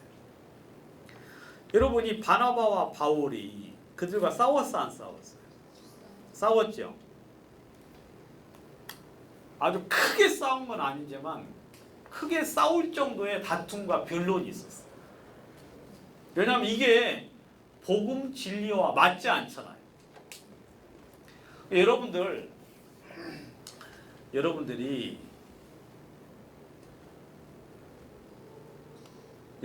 그 무슨 뭐 성경을 많이 안다고 해서 형제라고 해서 아니면 우리 한국 사람들은 뭐 서양에서 온 사람이 설교를 하면 좀 뭔가 있어 보여요? 예? 그러지 마세요, 여러분. 여러분 전 세계에서 복음을 잘 전하는 진짜 복음을 잘 전하는 이 교회는 제가 볼 때는 한국에 있는 형제 자매들이에요. 한국에 있는 형제 자매. 왜냐하면 서양 사람들은 이 복음에 대해서 그냥 믿습니까? 그래 믿습니까? 그렇게 말해요. 그러면 사람들은 오케이. 그럼 오늘 당신 구원 받았습니다. 형제입니다. 할렐루야. 그 사람들은 이 마음의 그 어떤 그 동양 사람들의 심리에 대해서 그 다음에 사람은 다 거짓되잖아요. 그죠? 믿지도 않으면서 믿는다고 말도 하고 이해도 안 되지만 예스 오케이 해가지고 총 맞아 죽은 사람도 있잖아. 이러면 모든 사람들이 거의 그러한데 서양 사람들은 너무 단순해. 단순한 게 아니라 어리석어서 그냥 말하면 그게 믿는 것처럼 그렇게 이야기하고 이해하거든. 그래서 구원 아닌 사람들이 엄청 많고 복음도 그렇게 잘 전하지 못해요. 여러분 예수님께서 마리아 보고 마르다 보고 눈물 흘렸어요, 안 흘렸어요? 흘렸지요. 마르다가 뭐라고 합니까? 주여 믿습니다. 그렇게 이야기했죠. 그렇지만 그게 믿음이 아닌 걸 예수님은 알았어요, 몰랐어요? 가지고 눈물 흘리면서 그게 바로 복음을 잘 전하는 사람이에요. 복음은 그렇게 따져가면서 전해야 되는데 여러분 서양은 그러지가 못해요. 그리고 그렇게 세밀하게 파고 들어가서 복음 전할 줄을 모르냐면 이 개인적인 어떤 성향들이 사상들이 이제 개인주의 사상들이 발전해가지고 그런 부분들에 대한 이 관여가 그렇게 심하지 않거든. 그래서 그냥 믿는다 하면 다 믿는 것으로 그냥 여겨요. 우리나라 사람 미국 가면 뭐 할 일이 너무 많아. 왜냐하면 그 사람들은 원리 원칙대로 하거든요. 하지 말라면 안 하고 하라고 하면 하고. 그런 우리 한국 사람은 그 틈에서 뭐예요? 그 틈에서 그냥 법에서 벗어나지 않는 한도 내에서 요령껏 하니까. 가령 우리 한국 사람이 때문에 법도 만들어지는 게 많다 그러더라고. 네? 가지고 막 미국 가면 그 잔디 다 걷어내 거기다 뭐예요? 꽂히니까. 그러니까 여러분들 뭐 서양이든 동양이든 그게 중요한 게 아니라 여러분 성경이 중요한 거예요. 유대에서 왔다고 해가지고 우리가 무시할 필요는 없지만 곧대로 들을 필요는 없어요. 그다음 구원받은 지 오래됐다는 나 구원 40년 됐 50년 됐습니다 했다고 그 이야기를 그냥 아무 생각 없이 그냥 내 생각과 다르고 내가 알고 있는 성경과 다르다고 해서 그냥 받아들이는 그거 여러분 어리석은 거예요. 어리석은 거예요. 그럼 사도 바울이 적지 않은 다툼이 있었죠. 그래서 형제들이 이 문제에 대해서 바울과 바나바 및 그 중에 몇 사람을 예루살렘에 있는 사도와 장로들에게 보내기로 작정하니라. 그래서 예루살렘에 올라갔죠. 그것이 바로 뭐냐면 지금 갈라디아서 2장에 있는 14년 후에 그 이야기예요. 그래서 14년 후에 이제 바나바와 함께 디도를 데리고 여기 사도행전 15장에서는 바나바만 나오는데 이름이 근데 여기에 디도와 몇몇 사람들이 함께 올라간 이야기가 있어요. 아시겠죠 여러분? 그래서 올라가서 계시로 인하여 올라가 내가 이방 가운데 전파하는 복음을 저희에게 제출하였다. 사도 바울이 전도 여행을 간 것이 자의로 간 게 아니죠, 여러분. 성령의 부르심으로 말미암아 간 것을 그 이방 가운데서 전파하는 복음을 저희들에게 간증을 했어요. 간증을 했어요. 그리고 그 올라갔을 때 3절 그러나 나와 함께 있는 헬라인 디도라도 억지로 할례를 받게 하지 아니하였나니 이는 가만히 들어온 거짓 형제의 까닭이라. 이제 사도 바울이 유대로부터 온 사람들이 뭐라는 사실을 깨달았어요. 이 사람들이 거짓 형제구나. 근데 그게 교회 안에 들어온 거짓 형제라는 사실들을 깨달은 거죠. 거짓 형제라는 사실들을. 그래서 어제 이야기 드린 대로 여러분 이 사람들이 들어와 가지고 하는 짓이 왜 들어와서 뭐 하려고 하느냐면 그리스도 예수 안에 있는 우리가 가진 자유를 엿보고 우리를 종으로 삼고자 합니다. 여러분 우리가 가진 자유를 빼앗으려고 하는 거예요. 도대체 이해가 안 돼요.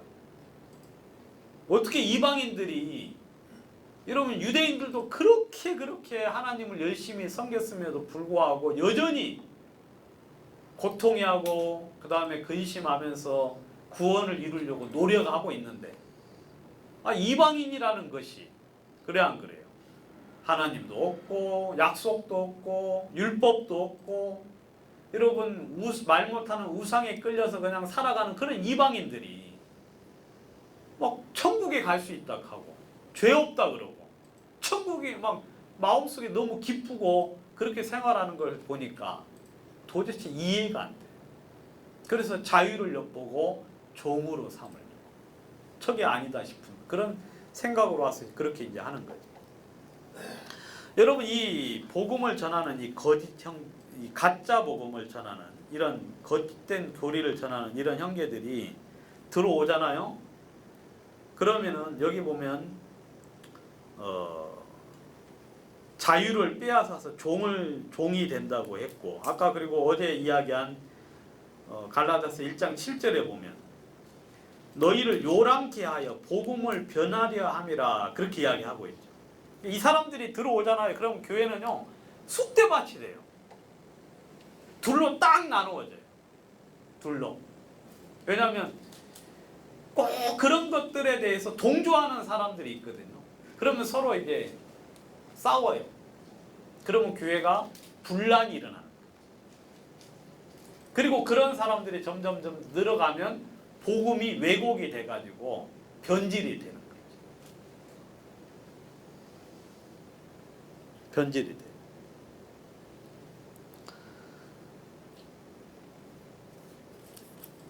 갈라디아서 5장에도 보시면 5장 10절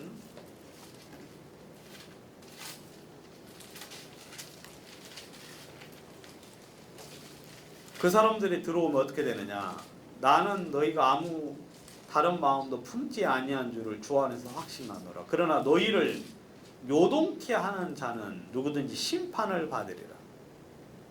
여기 보면 너희를 요동케 하는 자. 여러분 이 거짓된 교리를 가지고 들어온 사람이 있잖아요. 그러면 형제자매들이 요동을 해요. 딱 뿌리 속에 잡지 못하고 막 흔들려요. 그래서 교회가 소란해져요. 교회가 소란해지고. 그래서 계속해서 그런 변질들을 가져오려고 해요. 그러면 이런 사람들에 대해서 어떻게 해야 된다? 일치라도 복종치 아니하고. 여러분 바울과 바나바처럼 싸워야 되는 거예요. 아시겠습니까? 아까 유다서에도 이야기했죠. 너희를 힘써 싸우라고 권해야 될 필요성을 느꼈다. 그죠 여러분? 여러분 이 싸움은 모든 구원받은 형제 자매들이 해야 돼요. 여러분들도 앞으로 이런 싸움에 동참하셔야 돼요. 뭐 일본 그 불매운동도 좀 하셔야 되지만 저는 뭐 안 하고 있지만 근데 여러분 이 복음의 싸움은 여러분들 다 하셔야 돼요. 누가 복음에 관련되지 않은 다른 이야기를 전하잖아요. 몰라서 그런 이야기 하는 사람들이 있어요. 잘 몰라가지고 그런 사람들은 잘 가르쳐 줘야 되지만 의도를 가지고 그것을 자기는 확신을 하고 이것을 사람들에게 퍼뜨릴 의도를 가지고 그렇게 말하는 사람들은 어떻게 해야 돼요? 그것은 싸워줘야 돼요. 자매 그게 맞아? 성경에 그렇게 되어 있어? 도대체 왜 그런 이야기 하느냐고 한번 이야기해 보라고. 해서 그런 이야기 하는 사람들이 교회 안에서 발을 붙이지 못하다. 그리고 여러분들이 그런 이야기를 하는 사람들은요, 교회 인도하는 사람들에게 이야기를 해줘야 돼요. 이런, 왜냐하면 가만히 들어와 가지고요, 가만히 들어와서 스파이처럼 하니까 연약한 사람, 약한 사람, 그리고 그런 사람을 쫓아가지고 계속 공격을 해요. 꼭 그 사자도 어떻게 해요? 사자도 무리에서 떨어진 그런 어떤 자를 공격하죠. 그리고 약하고 어린 짐승들, 그죠 여러분? 그러니까 이 가만히 들어온 자들도 이렇게 많잖아요. 저희 전에 이제 길동에서 모일 때 어떤 한 형제가 복음 갓 들은 자매한테 가가지고 배우지 말라고. 성령께서 모든 것을 가르쳐 주니까 왜 사람한테 배우냐 하면서 그걸 막 여러 번 그렇게 이야기했다 그러더라고. 혼자만 한 게 아니라 막 부부가 같이 가서 또 이야기하고. 참 그 이야기 듣고 참 제가 어이가 없어가지고. 여러분 그런 잘못된 가르침을 하는 사람들은 여러분 일시라도 복종치 아니할 뿐더러 다툼과 변론이 있어요. 그런 소리 하는 사람 말을 못하도록 입을 막아야 돼요. 입을 막. 할 때마다 계속해서. 아무튼 여러분 그 책임은 듣는 사람 당사자에게 있어요. 아시겠어요? 여러분들 그 이야기 들었는데 그냥 뭐 그런 거 하고 그냥 내버려 두고 거기다가 또 동조까지 한 번씩 해주고 그러면 그건 죄에 동참하는 거거든요. 그건 절대 옳지 않아요.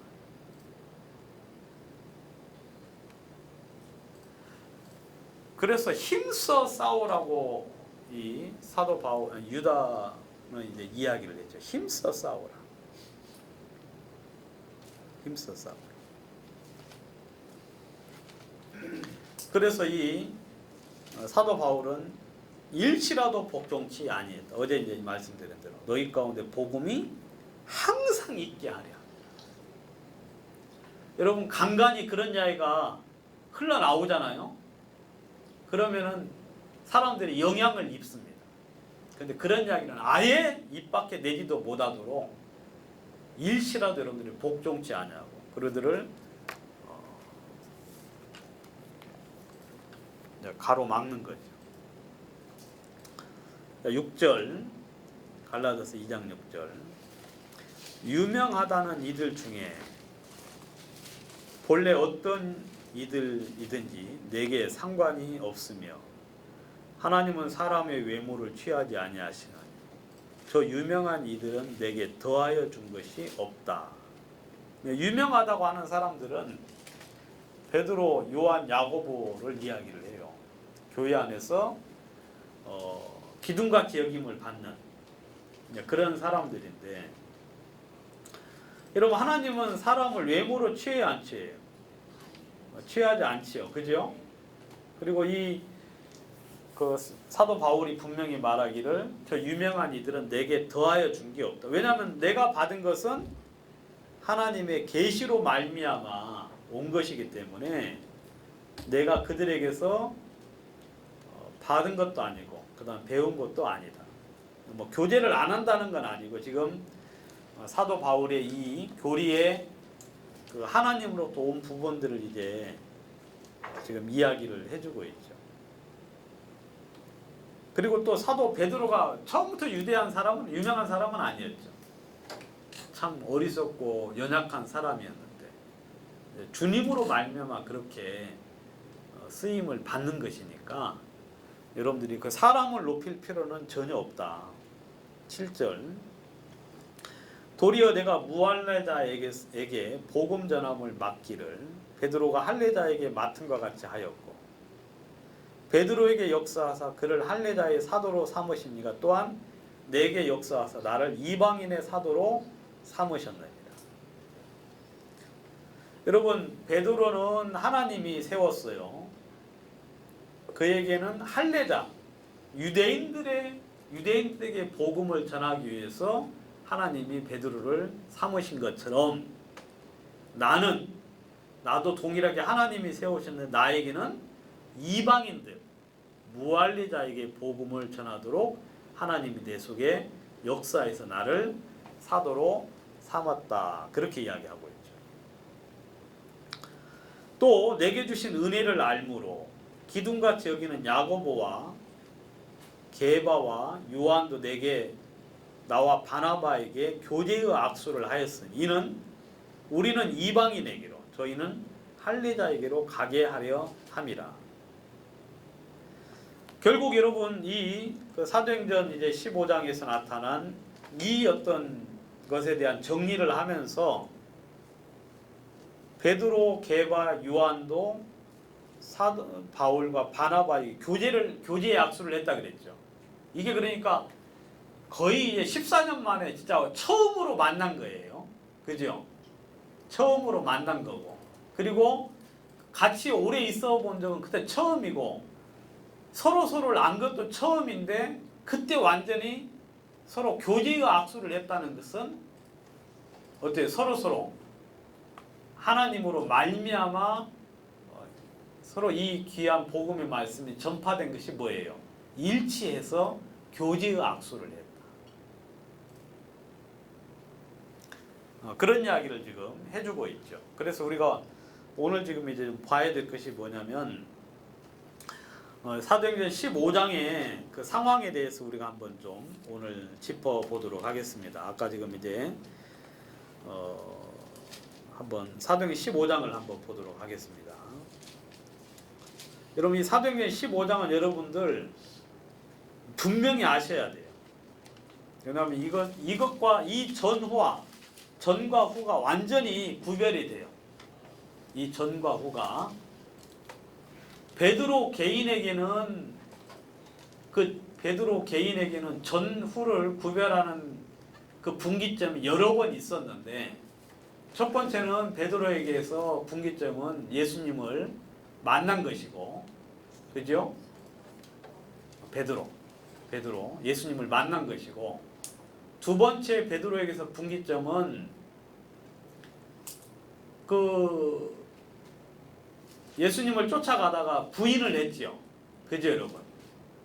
부인을 해가지고 자기의 모습을 한번 발견을 했죠. 그게 이제 두 번째 분기점. 베드로의 세 번째 분기점은 예수님이 죽으신 다음에 어디로 갔어요? 고기 잡으러 다시 갔죠. 그래서 예수님이 그를 불러가지고 네가 나를 사랑하느냐고 물어보셨죠. 그게 세 번째 분기점. 네 번째 분기점은 베드로가 성령을 받고 난 이후에, 그죠? 베드로가 완전히 변해가지고 그 복음에 담대하게 복음을 전했어. 이제는 뭐 무서워해야 합니까, 안 합니까? 뭐 대제사장이든 서기관이든 바리새인들 앞에 서가지고 막 무서워하지 않아요. 죽음도 그를 두렵게 할 수 없었거든. 근데 그게 네 번째 분기, 다섯 번째 분기점은 언제냐면 베드로가 고넬료에게 복음을 전한 게 다섯 번째 분기점. 여러분 고넬료에게 복음을 전까지는 그 사람들은 베드로는 계속해서 누구에게만 복음을 전해야 된다고 생각했어요. 유대인들에게. 근데 고넬료를 만나고 나서 하나님이 이방인들에게도 구원을 얻는 회개를 주셨구나 하고 베드로의 그 마음이 싹 변해가지고 그 이후로는 이제 이방인들을 향하여서 그 마음이 완전히 열렸어요. 그 베드로가 그 분기점이 있고 난 이후에 이제 이 교회 전체적으로 보면 이 사도행전 15장에 있는 이 분기점이 이 예루살렘 교회 전후 그리고 이방인 교회 전체적으로 어떤 분기점을 이제 이루고 있는 장면이 사도행전 15장이에요. 여러분들 15장은 여러분들이 분명히 아셔야 돼요. 아시겠습니까? 오늘 좀 30분 동안 그 남은 시간 이야기 좀 하도록 하겠습니다. 자, 보세요. 자, 이제 첫 번째 그 원인은 예루살렘에서 유대로부터 온 어떤 거짓된 형제들이 와서 안디옥 교회에 와가지고 너희가 모세의 법대로 할례를 받지 않으면 능히 구원을 얻지 못한다. 그러니까 안디옥 교회가 잘 나가다가 그 이야기 하니까 어때요? 수곤수곤 하겠죠. 근데 다행히 바울과 바나바가 싸워줬어. 그래서 형제들이 어때요? 그 형제자매들이 중립적인 위치에 서가지고 감당할 수 있는 그런 기회를 준 거죠. 그래서 이 문제에 대해서 사도 바울이 권위가 이 당시에 그렇게 분명하게 드러난 게 아니기 때문에 예루살렘에 보내서 이 문제를 해결을 해달라고 요청을 해서 예루살렘에 이제 가게 됐죠. 가서 3절 사도행전 15장 3 저희가 교회의 전송을 받고 베니게와 사마리아로 다녀가며 이방인들의 죽게 돌아온지를 말하여 형제들을 다 크게 기쁘게 하더라. 내려올 때 이제 베니게 교회를 들렸지요. 또 사마리아 교회도 들렸어요, 안 들렸어요? 들려서 간증을 하고 교제를 나누니까 형제들이 너무 기뻐했어요. 사마리아 교회 같은 경우는 진짜 기뻐했겠죠. 와, 하나님의 이런 역사가 있었구나 기뻐했어요. 그리고 이제 예루살렘에 이르러 교회와 사도와 장로들에게 영접을 받고 하나님이 자기들과 함께 계셔 행하신 모든 일을 말하며 간증을 쭉 했는데 그때 바리새인 중에 믿는 어떤 사람들이 일어나서 말하되 이방인에게 할례 주고 모세 율법을 지키라 명하는 것이 마땅하다 그랬어요. 그러니까 분위기가 싸해졌겠어요, 안 해졌겠어요? 이 베드로가 이제 이 사도 바울과 바나바가 나가서 이제 간증을 하고 말씀을 전해서 주님이 이렇게 돌아왔다고 이야기하는데 그때 바리새인들 믿는 사람, 이 사람도 구원받은 사람이에요. 일어나 가지고 그 유대인 그 이방인들도 할례 주고 율법을 지키게 하는 게 마땅하다고 이제 일어나서 이야기하니까 바울과 바나바가 이제 싸해졌고 그다음 옆에 거짓 형제들은 힘을 얻었겠어요, 안 얻었겠어요? 그래서 이제 분위기가 굉장히 이 복음을 인해서 기뻐해야 되는데 이런 충돌 때문에 이제 상당히 어려운 어떤 상태에 이르게 됐죠. 그래서 그러니까 여러분 이 바리새파 중에 믿는 어떤 사람들, 이 사람이 나쁜 의도로 하는 거 아닙니다. 아시겠어요? 왜냐하면 이 당시는 아직 이 복음과 율법에 대한 정리가 교회 중에 완전히 정리가 되지 않았기 때문에 개인적으로는 이렇게 생각할 수도 있어요. 그리고 그것에 대해서 그렇게 이야기하는 것이 뭐 나쁜 의도가 아니에요. 대신에 이런 분란에 대해서 교회는 정리를 완전하게 해줄 의무가 있는 겁니다. 의무가. 자, 6절 사도와 장로들이 이 일을 의논하여 모였다 그랬어요. 여러분 교회의 의논은 형제 자매들이 하는 게 아닙니다. 의논 결정은 교회 안에 인도자 사도와 장로들 교회 안에 성경을 알고 그리고 성경의 하나님의 뜻에 대해서 잘 알고 있는 사도와 장로들이 모여서 의논을 했어요. 그리고 많은 변론이 있은 후에 그러니까 자유롭게 의견을 성경에 대해서 결론이 날 때까지 계속해서 토론을 한 거예요. 자기 의견을 주장한 게 아니라 성경을 근거를 가지고 계속해서 이야기를 하면서 뭐 얼마나 했는지를 모르겠는데 많은 변론이 있었다. 그냥 뭐 몇 시간이 아니라 며칠이나 그 이상까지도 생각해 볼 수 있는 그런 많은 변론이 있은 후에 이제 지금부터 이제 잘 들어요. 베드로가 일어나 말하되 형제들아 너희도 알거니와 하나님이 이방인들로 이제 이것은 이제 변론은 사도와 장로들이 했고요. 그죠 여러분? 그 다음에 베드로가 지금 이야기할 때는 이건 온 교회 앞에서 하는 이야기입니다. 아시겠어요? 온 교회 앞에서 하는 이야기예요.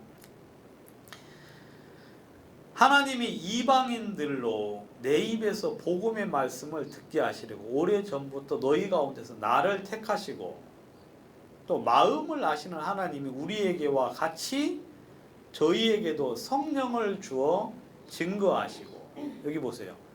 마음을 아시는 하나님이 우리에게와 같이 저희에게, 저희는 누구예요? 이방인이죠. 우리는 유대인이고 저희는 이방인인데 저희에게도 성령을 주어서 증거하시고, 9절, 믿음으로 저희 마음을 깨끗이 하사. 우리 마음이 깨끗하게 되는 경우는 뭘로요? 믿음으로 가능하다. 우리가 의롭게 되는 것은 뭘로? 믿음으로.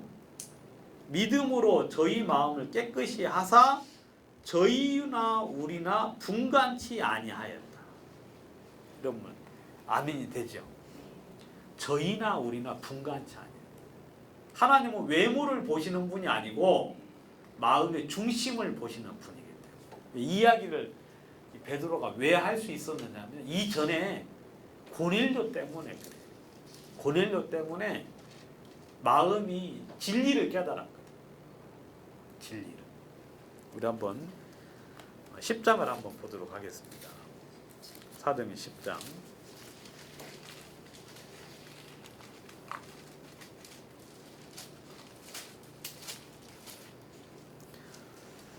아, 10장 34절. 베드로가 여기부터 보기 전에 어디부터 보시냐면 28절부터 보겠습니다. 유대인으로서 이방인을 교제하는 것과 가까이 하는 것이 율법인 줄을 너희도 알거니와 하나님께서 내게 지시하사 아무도 속되다 하거나 깨끗이 않다 하지 말라 하시기로 부름을 사양치 아니하고 왔노라. 묻노니 무슨 일로 나를 불렀느냐. 여러분, 베드로가 고넬료 집에 와서 제일 첫 번째 한 소리가 뭐냐면 이방인과 교제하는 것과 가까이 하는 것은 율법이다. 그 이야기했어요. 예? 그러니까 이 베드로가 성경 말씀을 제대로 이해를 했어요, 못했어요? 못했어요. 예수님의 말씀은 말씀이고 베드로는 유대인의 사상에 그대로 쩔어 있었죠. 그래서 율법인 줄을 내가 알거니와 너희도 알거니와 하나님이 내게 지시하셨어요. 아무나 속되다 깨끗이 않다 하지 말라. 너 이방인들 보고 속되다 그 다음에 깨끗이 않다 하지 말라고 했으니까 내가 왔는데 뭐 때문에 나를 불렀느냐 그랬어요. 근데 지금 베드로가 변화되는 과정이에요. 34절.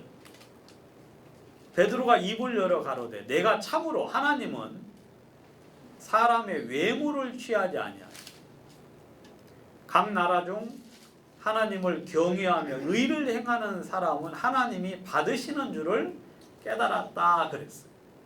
그러니까 이 고넬료의 간증을 듣고는 이 사람이 마음이 좀 변했어요. 여러분, 이런 사람들이 주님의 사람입니다. 아시겠어요? 변해요. 변해. 자기를 고집하지 않아요. 변합니다. 주님이 보여주신 것에 대해서 마음이 그대로 변해버려요. 그래서 이 사람이 고넬료의 간증을 듣고는 하나님은 외모를 취하지 않는구나. 여기서 말하는 외모는 생김새를 말하는 게 아니라 유대인이냐 헬라인이냐 그걸 보지 않는다는 거예요. 그리고 뭐 잘났느냐 못났느냐 물론 그것도 포함이 되겠지. 아무튼 하나님은 여러분 외모를 취하지 아니하신 게 언제부터였어요? 우리가 알기로는 다윗 때 그 이야기 나왔죠. 다윗이 이렇게 왕으로 택함을 받을 때 하나님은 외모를 취하지 아니하신다는 이야기 했잖아요. 하나님은 그 전부터 창세 전부터 우리를 지은 분도 누구예요? 이 이방인도 누가 지었어요? 그럼 하나님의 우리도 하나님으로 지음받은 사람이에요. 그러니까 하나님은 유대인을 택한 건 하나님의 뜻을 보여주기 위해서 표본으로 실험 대상으로 뽑은 것이지 유대인이 특별한 게 아니에요. 근데 하나님이 실험 대상으로 뽑혔다고 그것 때문에 이 사람들이 지금 교만해가지고 그러거든요. 베드로가 내가 하나님 외모로 사람을 취하지 아니하시고 각 나라 중 하나님을 경외하고 의를 행하는 사람을 받으시는 줄을 깨달았다. 하나님은 마음 중심을 보시는 분이구나. 그래서 이제 복음을 전했어요. 그죠, 여러분? 복음을 전했어요. 그리고 난 다음에 47절. 47절에 보면 이에 베드로가 가로되 이 사람이 우리와 같이 성령을 받았음에 누가 등이 물로 세례 줌을 금하리요. 그 베드로가 성령이 내려오는 걸 보고 또 변해 안 변해요? 이거 완전히 뭐 이방인들도 구원을 받는구나. 구원을 받는구나. 사도행전 11장 보세요. 이제 유대에 있는 사도들과 형제들이 이방인들도 하나님의 말씀을 받았다 함을 들었더니 베드로가 예루살렘에 올라갈 때 할례자들이 힐난하여 가로되 내가 무할례자의 집에서 들어가 함께 먹었다 하니. 그러니까 여러분 그 고넬료가 구원받았다는 소식이 예루살렘 교회에 퍼졌어요, 안 퍼졌어요? 퍼졌죠. 그리고 베드로가 올라가니까 할례자들이 힐난했어요. 여러분 성경에 보면 이 할례자들이 문제가 많아요. 할례자들은 날 때부터 할례를 난지 8일 만에 할례 받은 사람들이거든요. 그러니까 그 자부심이 뭐예요? 대단한 거예요. 자부심. 그러니까 구원을 받았어도 할례에 대한 자부심이 아주 대단해요. 유대인들이 외적으로 이방인들과 표시되는 두 가지 것이 있는데 뭐냐면 그게 할례, 또 하나는 안식일이에요.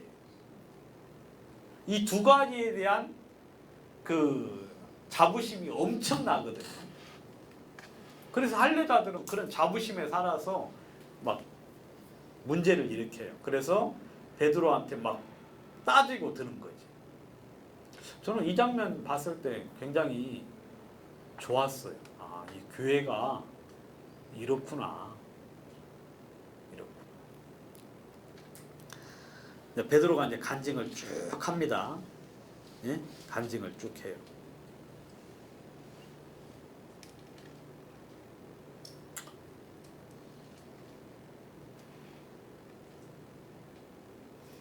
간증을 쭉 하는데 15절 내가 말을 시작할 때 성령이 저희에게 임하기를 처음 우리에게 하신 것 같이 하는지라. 자, 베드로가 말을 딱 시작했어요. 복음을 전하기 시작하는데 성령이 저희에게 임하기를 시작해요. 이해가죠, 여러분? 그게 눈에 보였다는 거예요. 왜냐하면 이런 마음에 밭이 잘 갈려진 고넬료 같은 사람들은 그 예수님 이야기만 살짝 꺼내기만 해도 그 마음속에 믿음이 쏙 들어가요, 안 들어가요? 그 예수님이 우리를 구원하셨구나. 예수님이 십자가에 죽으신 게 우리 때문이구나 하는 이제 그런 어떤 믿음이 들어가니까 말을 시작할 때 성령이 쫙 내리는 게 보여요. 저도 여기 앉아서 이렇게 말씀 전하면 말씀이 들어가는 게 보여요, 안 보여요? 보이죠? 어떤 사람들은 그냥 냉랭해가지고 뭐 하는 거 하고 하는 사람들, 어떤 사람은 거기 끝에 가면 말씀이 들어가는 게 보여요. 예? 제가 모르는 것 같지만 다 알고 있어요. 다 알고 있어. 여기 몇 명 되지도 않잖아. 다 알아요. 여러분들이 몇 시에 주무셔서 몇 시에 깬 것도 제가 다 알아.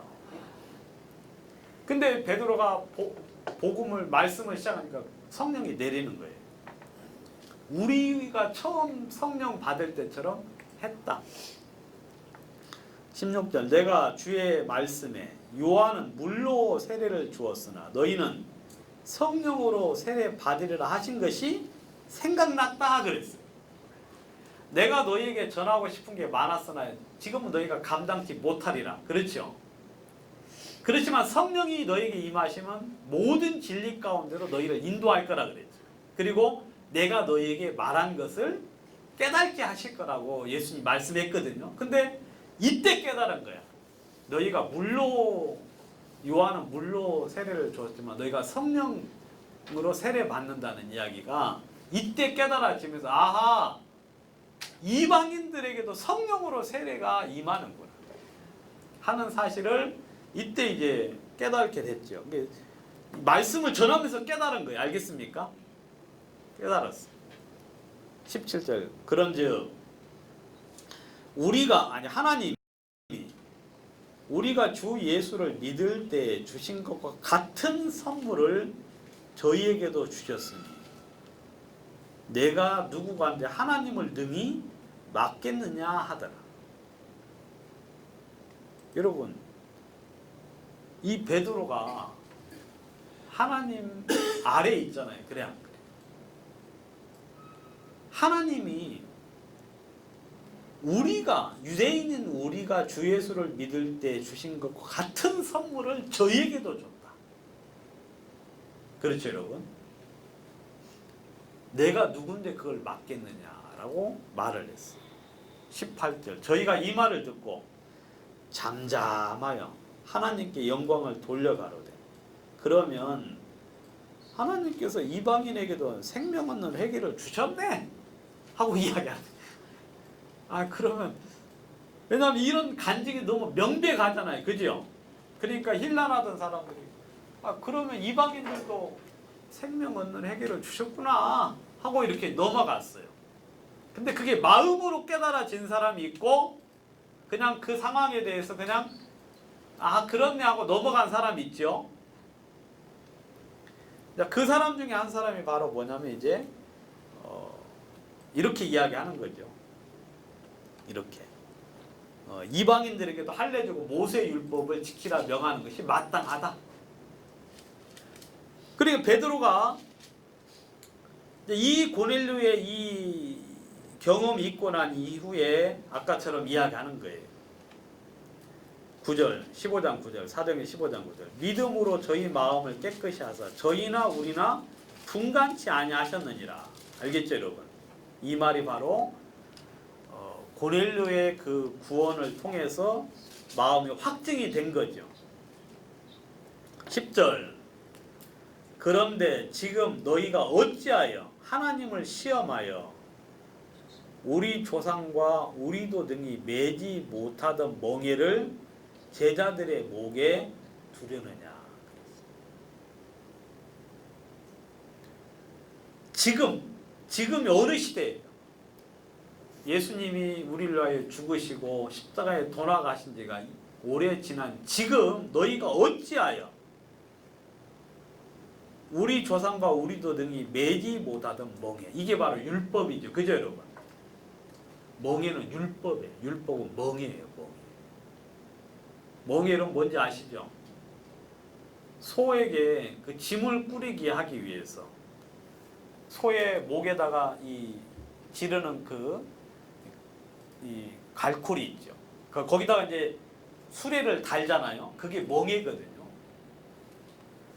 여러분, 그거 진짜 사람 미치게 하는 거거든요.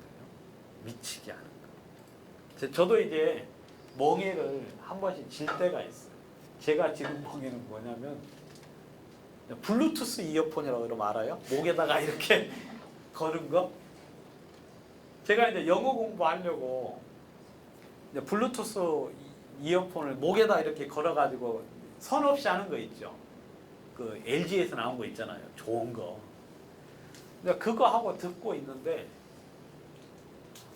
그것도 목에 엄청난 부담이 돼요. 그것도. 여러분도 한번 해보세요. 목이 진짜 막 성질이 엄청나요. 그거 목에 대고만 있어도 그걸 얹기만 해도요. 그래서 제가 그걸 벗고 지금 다른 걸 지금 찾아보려고 애를 쓰고 있어요. 다른 거. 근데 이거 멍에 이거 진짜 미치는 거구나. 근데 소가 이러면 그 부르마 수레 끌고 그 무거운 거 들고 막 그걸 그렇게 끈다는 것 자체가 그게 불쌍하기 이를 데 없는 거예요. 불쌍하기 이를 데 없어요. 여러분 유대인들이 그 율법의 멍에를 메고 1500년 동안 살았잖아요. 그래 안 그래요? 진짜 삶이 고통, 그 지옥과 같은 삶이었을 거예요. 그죠 여러분? 안식일 지켜야 되고 옷도 어떤 옷 입으면 안 돼요. 옷도 이렇게 혼방은 입으면 안 돼. 여러분들 다 율법 먹인 거예요. 혼방 입으면 안 돼. 전부 다 그냥 100% 입어야 되고. 농사 지을 때도 한 밭에는 한 종류의 곡물만 심어야 돼요. 거기 중간에 또 콩 심고 그러면 그거 안 돼요. 예? 그 다음에 부모님을 또 그냥 공경해야 되고. 그 다음에 농사 지으면은요. 그 7년 때 될 때는 뭐 해야 돼요? 그걸 쉬어야 돼요. 그 다음에 거기에 7년 때 될 때 과실이 열리잖아요. 그러면 그거 따서 먹으면 돼요, 안 돼요? 안 돼요. 그건 누구죠? 그 고아와 가부와 그 다음에 나그네들, 그 다음에 새들, 짐승들한테 주라고 미쳐버릴 것 같아요. 그래야 안 그래요?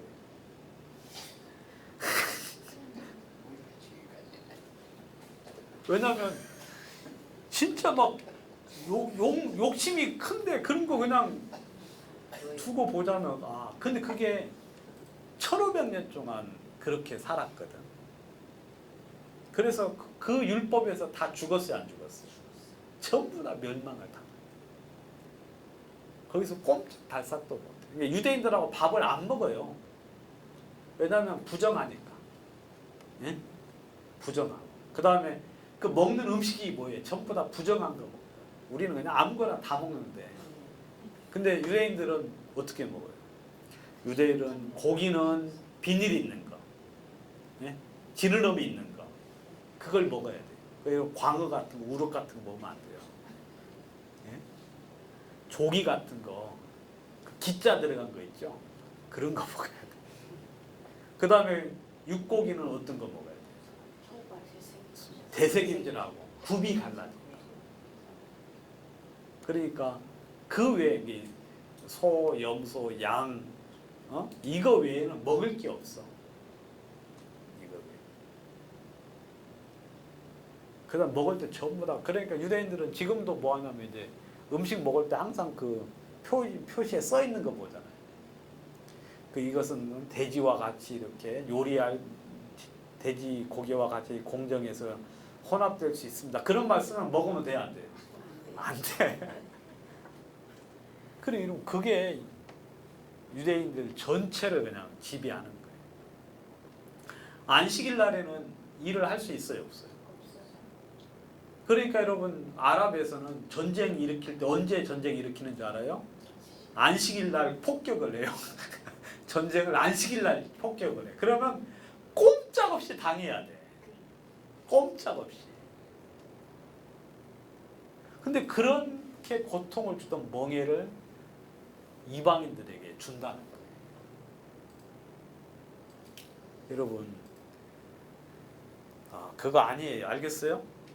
자, 11절. 우리가 저희와 같이 동일하게 주 예수의 은혜로 구원받는 줄을 믿노라 그랬어요. 이 결론 내렸죠, 여러분. 여러분, 이 베드로가 이렇게 이야기한 것은 베드로가 한 게 아니라 사도와 장로들이 같이 의논을 해서 결론을 내린 거고, 이 가운데 누가 함께 하셨느냐면 성령이 함께 하셨어요. 성령께서. 이 결론은 이 율법과 구원에 대한 최종 결론이에요. 아시겠습니까? 율법과 구원에 대한 성령님의 최종 결론. 율법으로 구원받을 수 없다. 아시겠죠, 여러분? 그리고 율법, 이거 제자들의 목에 둘 필요가 전혀 없다. 둘 필요가 전혀 없고, 다만 우리가 은혜로 구원을 받고 믿음으로 구원을 받는다. 유대인이나 이방인이나 차별이 있을 수 없다. 그게 이제 1차 결론이었고, 2차 결론, 야고보가 또 일어났어요. 13절, 말을 마치며 야고보가 대답하여 가로되 형제들아 내 말을 들으라. 하나님이 처음으로 이방인 중에서 자기 이름을 위할 백성을 취하시려고 저희를 권고하신 것을 심원이 고하였으니 선지자들의 말씀이 이와 합하도다. 기록된 바 이후에 내가 돌아와서 다윗의 무너진 장막을 다시 지으며 그 퇴락한 것을 다시 지어 일으키리니 이는 그 남은 사람들과 내 이름으로 일컬음을 받는 모든 이방인들로 주를 찾게 하려 하심이라 하였으니 즉 예로부터 이것을 알게 하신 주의 말씀이라 한 것 같으니라. 여기도 보면은 이방인들로 하여금 주를 찾게 하게 한다고 말씀했어요, 안 했어요? 이 이스라엘의 남은 사람들이 구원을 받고 이방인들로 구원을 주를 찾게 하려고 하셨다는 말씀을 이 아모스에서 이야기를 해주고 있죠.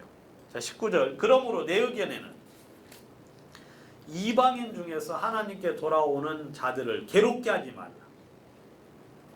여러분, 그들 괴롭게 하지 말라는 거예요. 무엇으로? 율법으로 괴롭게 하지 말라는 거예요. 다만 우상의 더러운 것과 음행과 목매어 죽인 것과 피를 멀리하라고 편지하는 것이 가하니 이는 예로부터 각 성에서 모세에 전하는 자가 있어 안식일마다 회당에서 그 글을 읽음이니라 하더라. 여러분, 유대인들로 하여금 이방인들로 하여금 괴롭게 하지 말고 다만 5가지를 금한 거예요. 그죠, 여러분? 우상의 더러운 거 먹지 말고 음행을 피하고 목매어 죽인 거 피를 멀리하라. 이 4가지. 이것만 안 하면은 좋다. 그렇게 이야기했어요. 그러니까 여러분들이 지켜야 될 것은 딱 4가지예요. 요것을 금하라. 왜냐하면 이것은 율법 전에 있었던 거거든요. 율법 전부터 주님께서 말씀하신대요. 여러분, 피는 육체의 생명이잖아요. 그래 안 그래요? 그래서 노아에게 고기를 먹게 하면서 피는 뭐하라 그랬어요? 땅에 쏟으라 하면서 말씀을 하신 내용이거든요. 그래서 피는 먹지 말라. 그렇게 이야기했죠. 음행은 말할 것도 없고 우상은 그건 이제 그런 것이고. 그래서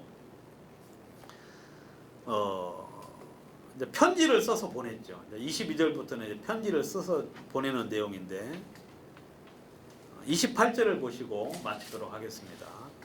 사도행전 15장 28절.